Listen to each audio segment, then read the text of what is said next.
passo a palavra agora, 5 minutos, para a doutora Ana Luísa, que falará pela AMB. Muito obrigada, excelentíssima presidente. Antes de mais nada, gostaria de cumprimentar todos os conselheiros e conselheiras que façam em nome da excelentíssima presidente. Cumprimento o eminente corregedor, que é relator dessa reclamação, ilustre membro do Ministério Público, representante da OAB. Gostaria antes também de parabenizar o doutor João Paulo Choquer por sua recondução no dia da última sessão. Foi uma grande honra presenciar a sua recondução aqui no CNJ. E eu vou ser bem sucinta nessa sustentação, pelo meu tempo limitado, porque os esclarecimentos já foram feitos. Então, eu gostaria de repisar uma questão.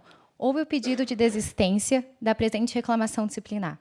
E por que isso é importante? Porque, para além disso, já fazer cessar, cair por terra, todos os fundamentos, a justa causa para a instauração de um PAD, é importante a gente repisar aqui os fundamentos, os motivos dessa desistência.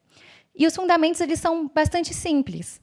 O reclamante foi induzido a erro quando ele protocolou a reclamação.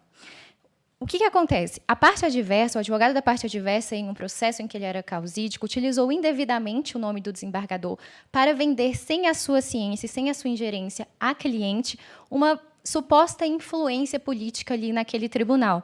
Como fala o reclamante no seu pedido de desistência, o desembargador ele foi vítima de um esquema para uma captação de clientela em um caso importante ali da região. E o caso era importante porque ele envolvia um conflito fundiário na Ilha dos Urubus, ali no distrito de Trancoso, que já se estendia por décadas a fio. E os advogados das partes naquele processo, que eram o reclamante e esse advogado César, que fez essa reunião com o desembargador, eles litigavam de uma forma bastante combativa entre si, inclusive com notícias de que haveriam ali ameaças de morte entre as partes. E, nesse caso, o desembargador ele foi utilizado, o nome dele foi utilizado indevidamente. E não foi o primeiro, e eu arrisco dizer que nem será o último.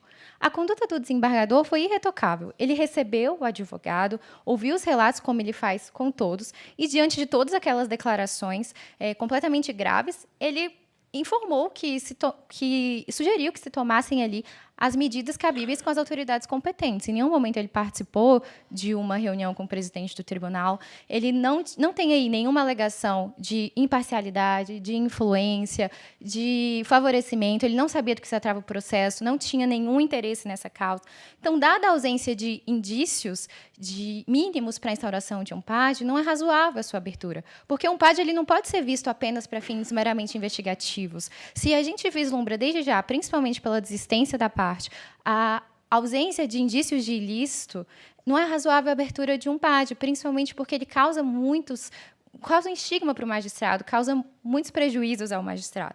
Então, o direito administrativo ele precisa ser visto a partir da constitucionalização do direito que a gente experiencia nas últimas décadas. E, com isso, vem a supremacia da Constituição, a supremacia dos princípios, como, por exemplo, o da lesividade, e os princípios da dignidade da pessoa humana e da proporcionalidade, que são justamente a base para a justa causa.